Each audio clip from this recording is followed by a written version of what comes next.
Obesity ആണോ നിങ്ങളുടെ പ്രശ്നം? എത്രയൊക്കെ ശ്രമിച്ചിട്ടും വണ്ണം കുറയ്ക്കാൻ പറ്റുന്നില്ലേ? എങ്കിൽ ഈ വീഡിയോ നിങ്ങൾക്കുള്ളതാണ്. എന്താണ് ഒബേസിറ്റി? എങ്ങനെയാണ് ഇത് കുറയ്ക്കേണ്ടത്? എന്തൊക്കെ കാര്യങ്ങളാണ് ഇത് ശ്രദ്ധിച്ചില്ലെങ്കിൽ നമുക്ക് എന്തൊക്കെ കോംപ്ലിക്കേഷൻസ് ആണ് ഇതുമൂലം വരാവുന്നത്? ഇക്കാര്യങ്ങളൊക്കെയാണ് നമ്മൾ ഈ വീഡിയോയിൽ നോക്കാൻ പോകുന്നത്. ഞാൻ doctor A Princy Khadeeja Fathima, doctor Basil's homeo hospital, Pandikkad. Obesity അഥവാ ചീത്ത കൊളസ്ട്രോൾ അല്ലെങ്കിൽ ഫാറ്റ് ഡെപ്പോസിഷൻ കൂടിയിട്ട് നമുക്ക് പല അസുഖങ്ങളിലേക്കും നയിക്കുന്ന ഒരവസ്ഥയാണ്. എങ്ങനെയാണ് ഇത് കാൽക്കുലേറ്റ് ചെയ്യുന്നതെന്ന് വെച്ച് കഴിഞ്ഞാൽ ബോഡി മാസ് ഇൻഡെക്സ് പ്രകാരമാണ്. അതായത് BMI, അതായത് നിങ്ങളുടെ വെയിറ്റ് ഇൻ കിലോഗ്രാംസിലുള്ള നിങ്ങളുടെ weight divided by height in metre square വെച്ചിട്ട് നമ്മൾ കാൽക്കുലേറ്റ് ചെയ്യുക. സിമ്പിളായി പറഞ്ഞാൽ നിങ്ങൾ സപ്പോസ് നിങ്ങളുടെ ഒരു വെയിറ്റ് 163 സെൻറ്റിമീറ്റർ ആണെങ്കിൽ അത് മൈനസ് 100 ചെയ്യുമ്പോൾ നിങ്ങൾക്ക് കിട്ടുന്ന വെയിറ്റ്, നിങ്ങളുടെ ഐഡിയൽ വെയിറ്റ് കിട്ടും. അതായത് 63 ആയിരിക്കും നിങ്ങളുടെ ഹൈറ്റിനനുസരിച്ചുള്ള വെയിറ്റ്. ഓക്കെ, സോ ഈ WHO പ്രകാരം ഈ BMI നമ്മൾ പലതായി ക്ലാസിഫൈ ചെയ്തിട്ടുണ്ട്. അത് 15 BMI വാല്യൂ 15 to 25 ആണെങ്കിൽ നോർമലായിട്ടും, 25 മുതൽ 30 ഒബിയസ് കാറ്റഗറിയും, ഒബിയസ് ക്ലാസ് 1 കാറ്റഗറിയും, 35 to 40 വരെ ക്ലാസ് 2 കാറ്റഗറിയും, 40ൻ്റെ എബോവ് വരുമ്പോൾ അതിനെ ക്ലാസ് 3 കാറ്റഗറിയിലേക്കുമാണ് നമ്മൾ ക്ലാസിഫൈ ചെയ്തിരിക്കുന്നത്. അതായത് ക്ലാസ് 3 എന്ന് പറയുമ്പോൾ നമ്മൾ പൊണ്ണത്തടി എന്നൊക്കെ പറയില്ലേ, ആ ഒരു കാറ്റഗറിയിലാണ് ഇത് വരുന്നത്. അപ്പോൾ നമ്മൾ എന്തൊക്കെ കാര്യങ്ങളാണ് ശ്രദ്ധിക്കുക? ഇതിൽ ഏറ്റവും പ്രധാനപ്പെട്ട പല കോംപ്ലിക്കേഷൻസാണ് ഈ പൊണ്ണത്തടി കാരണങ്ങൾ കൊണ്ടുവരുന്നത്. അതിൽ പ്രധാനപ്പെട്ട ഒന്നാണ് ഷുഗർ, കൊളസ്ട്രോൾ, BP, PCOD. പലവരും പറഞ്ഞു കേട്ടിട്ട് പല പേഷ്യൻസും ഞങ്ങളുടെ അടുത്ത് വന്നിട്ട് ഡോക്ടറെ എനിക്ക് PCOD കാരണമാണ് തടി വെക്കുന്നതെന്ന് പറഞ്ഞ് കേട്ടിട്ടുണ്ട്. പക്ഷേ നേരെ മറിച്ച് ഇത് നേരെ തിരിച്ചാണ്. PCOD കാരണമല്ല തടി വെക്കുന്നത്, തടി കൂടിയത് കാരണം കൊണ്ടാണ് PCOD ഡെവലപ്പ് ചെയ്യാൻ കാരണമാണ്. കാരണം അവരുടെ ഇൻസുലിൻ റെസിസ്റ്റൻസ് ഒക്കെ പ്രശ്നം ഉണ്ടായിട്ടാണ് പിന്നെ PCOD ആയിട്ട് ഡെവലപ്പ് ചെയ്യാൻ പോകുന്നത്. പിന്നെ അതേപോലെ തന്നെ തൈറോയിഡ് പോലത്തെ പ്രശ്നങ്ങൾ, ഇങ്ങനെ തുടങ്ങി പല പ്രശ്നങ്ങൾ ഇത് കാരണം കൊണ്ടുവരുന്നുണ്ട്. അതിൽ വേറെ ഒന്നാണ് നമ്മുടെ വെയിറ്റ് ബിയറിങ് ബോൺസ് ആയിട്ടുള്ള മുട്ടുവേദന, ബോൺസിലേക്ക് ഓവർ വെയിറ്റ് വരുമ്പോൾ അവിടെ മുട്ടുവേദന, അങ്ങനെയൊക്കെ ഉള്ള പ്രശ്നങ്ങൾ വേറെയും. ഇനി ഇതെങ്ങനെ നമുക്ക് ഹാൻഡിൽ ചെയ്യാം? ഇതിലേറ്റവും നിങ്ങൾക്ക് പറ്റുകയാണെങ്കിൽ ഏറ്റവും ഇമ്പോർട്ടൻ്റ് ആയിട്ട് നമുക്ക് പറയാവുന്ന ഒരു ഡയറ്റ് പ്ലാൻ എന്ന് പറഞ്ഞു കഴിഞ്ഞാൽ ഇൻ്റർമീഡിയറ്റ് ഫാസ്റ്റിംഗ് ആണ്. സിമ്പിളായിട്ട് പറഞ്ഞു കഴിഞ്ഞാൽ പ്രത്യേകിച്ചൊന്നുമില്ല, ഒരു 16 hour ഫാസ്റ്റിംഗ് ചെയ്തിട്ട് ബാക്കിയുള്ള ടൈം നമുക്ക് ഫുഡ് കഴിക്കുക, 8 hours ഫുഡ് കഴിക്കുക എന്നുള്ള ലെവൽ. അപ്പോൾ പ്രധാനമായിട്ടും ഏറ്റവും നല്ലത് നിങ്ങൾ രാത്രി ഭക്ഷണം കഴിക്കുന്ന സമയത്ത് ഒരു 7 അല്ലെങ്കിൽ ഒരു 8 ഉള്ളിൽ മാക്സിമം നിങ്ങൾ ഫുഡ് കഴിച്ചിരിക്കണം. ഓക്കെ, അതാണ് പ്രധാനപ്പെട്ട് പറഞ്ഞത്. അത് കഴിഞ്ഞാൽ പിന്നെ ഫുഡോ കാര്യങ്ങളോ ഒന്നുമില്ല, വെള്ളം കുടിക്കാം.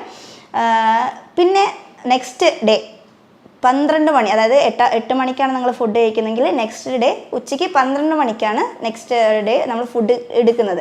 സോ ഇങ്ങനെയാണ് അങ്ങനെ പോവാം. ഇതിൽ ഏറ്റവും ഒബേസിറ്റിയിൽ തന്നെ അല്ലെങ്കിൽ പല അസുഖത്തിലും പ്രധാനപ്പെട്ട ഒരു വില്ലൻ എന്ന് പറഞ്ഞാൽ ഷുഗർ തന്നെയാണ്, അല്ലെങ്കിൽ പഞ്ചസാര എന്ന് മാത്രമല്ല ഷുഗർ ഏത് ഫോമിലാണെങ്കിലും അത് കംപ്ലീറ്റ്ലി അവോയ്ഡ് ചെയ്യുക.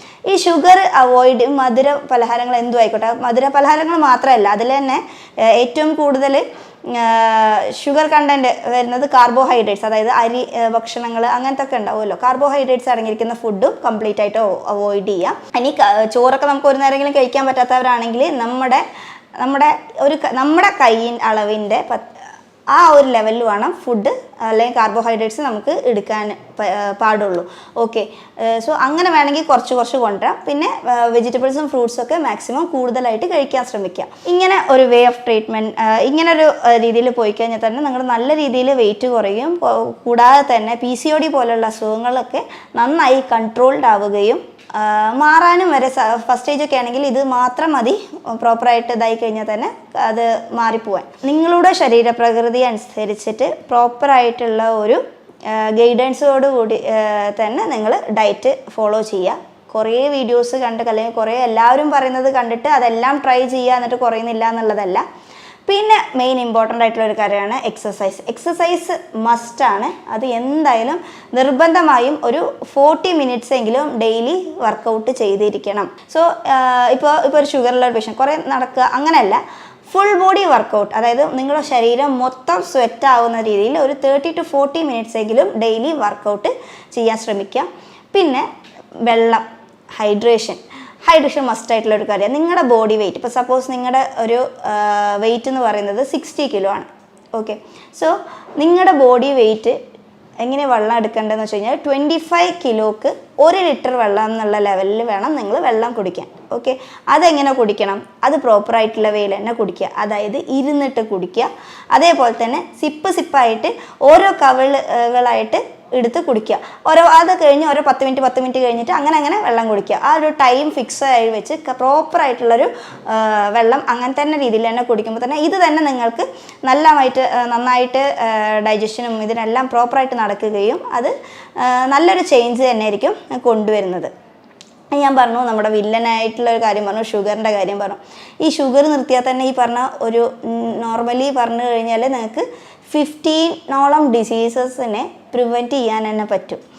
ഇനിയിപ്പോൾ നിങ്ങൾക്ക് പല ആൾക്കാരും ചോദിച്ച് എനിക്ക് ഡോക്ടറെ എനിക്ക് എന്നും പറ്റും, പക്ഷെ മധുരം ഇടാതെ ഒരു ചായ എനിക്ക് കുടിക്കാതെ എനിക്ക് പറ്റൂല എന്ന് പറഞ്ഞാൽ ഒരു 15 days ഈ ഷുഗർ കംപ്ലീറ്റ്ലി സ്റ്റോപ്പ് ചെയ്തിട്ട് നിങ്ങൾ നോക്കുമ്പോൾ നിങ്ങളുടെ ഫേസ് നിങ്ങൾക്ക് കാണുമ്പോൾ തന്നെ ഉണ്ടാവുന്ന ആ ഒരു അട്രാക്ഷൻ കാരണം തന്നെ നിങ്ങൾ പിന്നെ ആ മധുരം ഉപയോഗിക്കാതിരിക്കും. കാരണം അത്രയും ചേഞ്ചാണ് നിങ്ങളുടെ സ്കിന്നിലായാലും മറ്റേ കഴുത്തിന് പുറകെയുള്ള കറുപ്പ് പോകാനാണെങ്കിലും അല്ലെങ്കിൽ ഷുഗർ, കൊളസ്ട്രോൾ, ഇതിനെല്ലാത്തിലും പല കാര്യങ്ങൾ. അതിനും അപ്പുറം നന്നായിട്ട് ഉറങ്ങാൻ പറ്റും, അതായത് സ്ട്രെസ്സ് കമ്മിയായി നന്നായിട്ടുള്ളൊരു സ്ലീപ്പ് കിട്ടുകയും ചെയ്യും. ഓക്കെ, ഇനി നമുക്ക് നെക്സ്റ്റ് ഇതിനെ കൂടെ നമുക്ക് ഗ്രീൻ ടീ കുടിക്കാവുന്നതാണ്. ഗ്രീൻ ടീ നല്ലൊരു ആൻറ്റി ഓക്സിഡൻ്റ് ആണ്. സോ നിങ്ങൾക്ക് ഗ്രീൻ ടീ കുടിക്കാം. പിന്നെ എക്സസൈസിൻ്റെ കാര്യം പറഞ്ഞപ്പോൾ പറയാൻ വിട്ടുപോയൊരു കാര്യമായിരുന്നു. എക്സസൈസ് ചെയ്യുന്നതിൻ്റെ ഒരു 15 minutes മുന്നായിട്ട് ഒന്നെങ്കിൽ എന്ത് കഴിക്കുക, ഒരു കോഫിയോ അല്ലെങ്കിൽ ലൈക്ക് കുറുക്കുമീൻ കോഫി പോലെ നിങ്ങൾക്ക് ആഡ് ചെയ്യാം. അതല്ലെങ്കിൽ സാധാ കോഫിയാണെങ്കിൽ കോഫി വിത്തൗട്ട് ഷുഗർ. അതേപോലെ തന്നെ ഗ്രീൻ ടീ ആഡ് ചെയ്യാം. ഇങ്ങനെ ആഡ് ചെയ്തിട്ട് വേണം നിങ്ങൾ വർക്കൗട്ട് ചെയ്യാൻ. അല്ലാതെ പോയിട്ട് ഞാൻ കുറേ പട്ടിണി കടന്നിട്ട് വർക്കൗട്ട് ചെയ്യുക അല്ലെങ്കിൽ ഡയറ്റ് ചെയ്യുക എന്നുള്ളതല്ല. പ്രോപ്പർ ടൈമിങ്ങിന് ഒരു ടൈം ഫിക്സ് ചെയ്ത് അതേ സമയം തന്നെ പ്രോപ്പറായിട്ട് കൃത്യസമയത്ത് ഫുഡ് കഴിക്കുക, വെള്ളം കുടിക്കുക, അങ്ങനെ ഒരു ടൈം ടേബിൾ പ്രകാരം തന്നെ പോവുക. ഇനി രാത്രി നിങ്ങൾക്ക് പറ്റിയൊരു ബെസ്റ്റ് എൻ്റെ സിമ്പിളായിട്ടുള്ളൊരു പ്രിപ്പറേഷൻ പറയാം. ഇതിൽ തന്നെ രാത്രി മാക്സിമം പലവരും ഡയറ്റ് ചെയ്യുമ്പോൾ ചോറ് മാറ്റിയിട്ട് ചപ്പാത്തി അങ്ങനത്തെ ഒക്കെ ആയിരിക്കും ഉണ്ടാക്കുക. ഇതിൽ പ്രത്യേകിച്ച് വലിയ വ്യത്യാസമൊന്നുമില്ല. കാരണം ഒരു കാർബോഹൈഡ്രേറ്റിൽ ഒരു 80% ആണ് ഷുഗർ കണ്ടൻറ്റ് വരുന്നെങ്കിൽ ചപ്പാത്തി കാര്യങ്ങളൊക്കെ എടുക്കുമ്പോൾ അതിലൊരു 75-70% ഷുഗർ കണ്ടൻറ്റ് ഉണ്ട്. സോ അത് അവോയ്ഡ് ചെയ്തിട്ട് മാക്സിമം രാത്രി ഒരു സിമ്പിളായിട്ടൊരു സലാഡ് പോലെ പറഞ്ഞുതരാം. അതിൽ രാത്രി നിങ്ങൾക്ക് ഫ്ലാക്സ് സീഡ്സ് ഉണ്ടല്ലോ, ഫ്ലാക്സ് സീഡ്സ് ജസ്റ്റ് വെള്ളത്തിൽ കലക്കിയിട്ട് പൊടിച്ചിട്ട് വിത്തിൻ 15 minutes ഒരു വെള്ളത്തിൽ കലക്കിയിട്ട് ചെറിയൊരു ഉപ്പോ അങ്ങനെ എന്തെങ്കിലും ഇട്ടിട്ട് ലൈറ്റായിട്ട് ഉപ്പ് അങ്ങനെ എന്തെങ്കിലും ഇട്ടിട്ട് രാത്രി കിടക്കാൻ നേരത്ത് കുടിച്ചു കഴിഞ്ഞാൽ ഇത് നിങ്ങൾക്ക് വലിയൊരു പല അസുഖങ്ങൾക്കും ഇതൊരു നല്ലൊരു റെമഡി ആയിട്ട് തന്നെ നമുക്ക് ഉപയോഗിക്കാവുന്നതാണ്. കാരണം നല്ലൊരു ആൻറ്റി ഓക്സിഡൻ്റ് ആണ്, എല്ലാം ആണ്. അതുകൊണ്ട് തന്നെ ഫാറ്റി ലിവറിനൊക്കെ ഇത് നല്ലൊരു ചേഞ്ചാണ് ഫാറ്റി ലിവറിലൊക്കെ കൊണ്ടുവരിക ഈ ഫ്ലാക്സ് സീഡ്സ്. അതേപോലെ തന്നെ PCOD ഉള്ളവർക്ക് നല്ല യൂസ്ഫുൾ ആണ്. ഇങ്ങനത്തെ കാര്യങ്ങൾ ചെയ്യാം. ഇതിന് പുറമെ ഫുഡ് എന്ന് പറയുന്നത് നൈറ്റ് ഒരു 7 മണിയൊക്കെ ആവുന്ന സമയത്ത് നിങ്ങൾ മാക്സിമം നമ്മുടെ ഈ വീട്ടിലെന്താണ് ഉച്ചയ്ക്ക് വെക്കുക ഫുഡ് മീൻസ് ഉപ്പേരികളൊക്കെ ഉണ്ടാവുമല്ലോ, നമ്മുടെ ബീൻസ് ഉപ്പേരി അല്ലെങ്കിൽ പയർ ഉപ്പേരി, ഇങ്ങനത്തെ കാര്യങ്ങൾ 1 സ്പൂൺ ആഡ് ചെയ്യുക. അതിൻ്റെ കൂടെ ഈ ലൈക്ക് മഞ്ഞളും ഉപ്പും ഇച്ചിരി കുരുമുളകും ഇട്ട് വേവിച്ച ചിക്കൻ ഉണ്ടെങ്കിൽ അതിൻ്റെ 2 പീസ് ഇതിലേക്ക് സ്ലൈസ് ചെയ്തിട്ട് ഈ ബൗളിലേക്ക് ആഡ് ചെയ്യാം. അതിനുശേഷം വേണമെങ്കിൽ അതിലേക്ക് ഒരു ഒലിവ് ഓയിലോ അങ്ങനെ എന്തെങ്കിലും ആഡ് ചെയ്യാം. അതിനുശേഷം ഒരു ഒലിവ് ഓയിൽ എന്തെങ്കിലും പൊരിച്ചൊരു മുട്ടയും കൂടി ആഡ് ചെയ്തിട്ട് ഒരു സലാഡ് രൂപത്തിൽ ഇത് മിക്സ് ചെയ്തിട്ട് നിങ്ങൾക്ക് കഴിക്കാവുന്നതാണ് നൈറ്റ്. ഇതിൽ തന്നെ ഒരു വലിയൊരു ചേഞ്ചസ് വരുന്നുണ്ട്. പിന്നെ നമുക്കതിൽ പറയാവുന്ന ഒരു കാര്യം തന്നെയാണ്, ഇപ്പോൾ ഉച്ചയ്ക്കൊക്കെ ഭക്ഷണം കഴിക്കുന്ന സമയത്ത് ഇതൊന്നും പറ്റുന്നില്ല എന്ന് ഉച്ചയ്ക്കൊക്കെ ഭക്ഷണം കഴിക്കുന്ന സമയത്ത് കാർബോഹൈഡ്രേറ്റ് കമ്മിയായിട്ട് പ്രോട്ടീൻ്റെ അളവ് കൂട്ടാൻ ശ്രമിക്കുക. പ്രോട്ടീൻ ഏത് ഫോമിൽ വേണമെങ്കിലും നിങ്ങൾക്ക് എടുക്കാവുന്നതാണ്. നിങ്ങളുടെ വെയിറ്റിനനുസരിച്ചിട്ടുള്ള പ്രോട്ടീൻ്റെ അളവ് എടുക്കാൻ ശ്രമിക്കുക. ഇപ്പോൾ നിങ്ങൾ ഭക്ഷണം കഴിക്കാൻ പോകുന്നതിൻ്റെ മുന്നേ ആയിട്ട് ഒരു മുട്ട ഒരു 15 മിനിറ്റ് മുന്നേ ഒരു മുട്ട കഴിക്കാം. ഉച്ചനേരത്ത്. അപ്പോൾ നിങ്ങൾക്ക് അവിടെ ഓൾറെഡി നിങ്ങളുടെ വിശപ്പ് നമ്മുടെ ശരീരത്ത് പ്രധാനമായിട്ടും പറയുമ്പോൾ 2 ഹോർമോൺസ് നിർമ്മിക്കുന്നുണ്ട്. അതായത് ഈ ഒബേസിറ്റി അല്ല, ഭക്ഷണത്തിന് നമുക്ക് വിശപ്പ് ഉണ്ടാക്കുന്നതും വിശപ്പ് മതി, എനിക്ക് ഫുഡ് ഇത്ര മതി എന്ന് പറയാനുമായിട്ട് 2 ഹോർമോൺസ് ഉണ്ടാക്കുന്നുണ്ട്. അതിൽ സ്റ്റൊമക്ക് പ്രൊഡ്യൂസ് ചെയ്യുന്ന ഹോർമോണാണ് ഗ്രലിൻ എന്ന് പറയുന്ന ഹോർമോൺ. ഇതാണ് നമുക്ക് വിശപ്പ് തോന്നിപ്പിക്കുന്ന ഒരു ഹോർമോൺ എന്ന് പറഞ്ഞു കഴിഞ്ഞാൽ.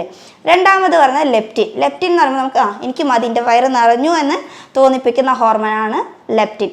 സോ നമ്മൾ ഈ ഗ്രലിൻ എന്ന് പറയുന്ന ഹോർമോണിൻ്റെ അളവ് കുറയ്ക്കണം അല്ലേ, ഇല്ലെങ്കിൽ നമ്മൾ കൂടുതലായിട്ട് കഴിക്കും. സോ നമ്മൾ അതിന് വേണ്ടിയിട്ട് ഭക്ഷണം കഴിക്കുന്നതിൻ്റെ ഒരു 15 മിനിറ്റ് മുന്നേ ആയിട്ട് ഒരു മുട്ട കഴിക്കാം. അത് കഴിഞ്ഞൊരു 10 മിനിറ്റ് ഗ്യാപ്പ് ഇട്ടതിന് ശേഷം ഒരു ഗ്ലാസ് ല്യൂക്ക് വാം വാട്ടർ കുടിക്കുക.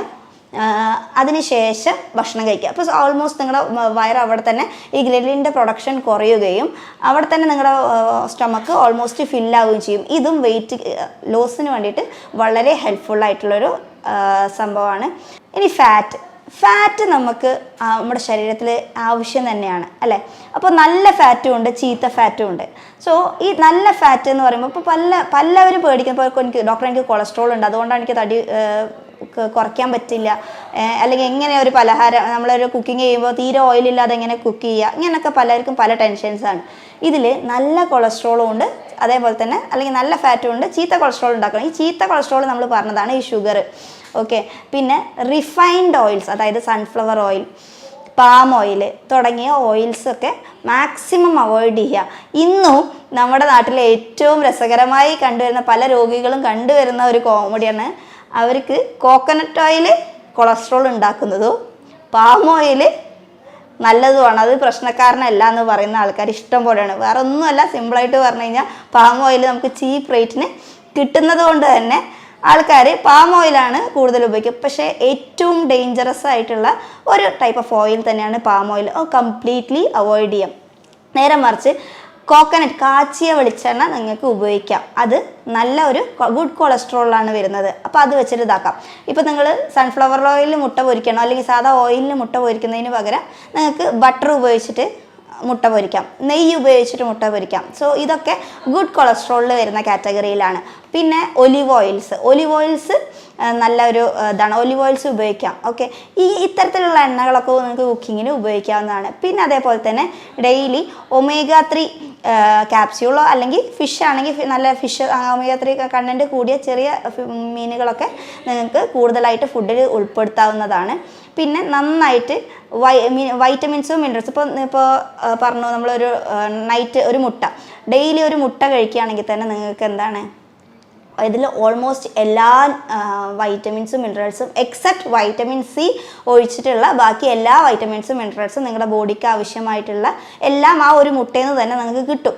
ഓക്കെ, ഇനിയിപ്പോൾ മുട്ട കഴിക്കാത്തവരാണെങ്കിൽ വെജിറ്റേറിയൻസ് അങ്ങനെയൊക്കെയുള്ള ആൾക്കാരാണ് മുട്ട തീരെ കഴിക്കില്ല എന്നുണ്ടെങ്കിൽ മഷ്റൂം കഴിക്കാം. ഓക്കെ, സോ ഇതിലും ആസ് ആ മുട്ടൻ്റെ തന്നെ മുട്ടയിൽ അടങ്ങിയിരിക്കുന്നത് പോലെ തന്നെ ഈക്വൽ എമൗണ്ടിലുള്ള വൈറ്റമിൻസ്, അമിനോ ആസിഡ്സ് എല്ലാം തന്നെ ഈ മഷ്റൂംസിലും അടങ്ങിയിട്ടുണ്ട്. സോ നിങ്ങൾക്ക് അങ്ങനെയും ഫോളോ ചെയ്യാം.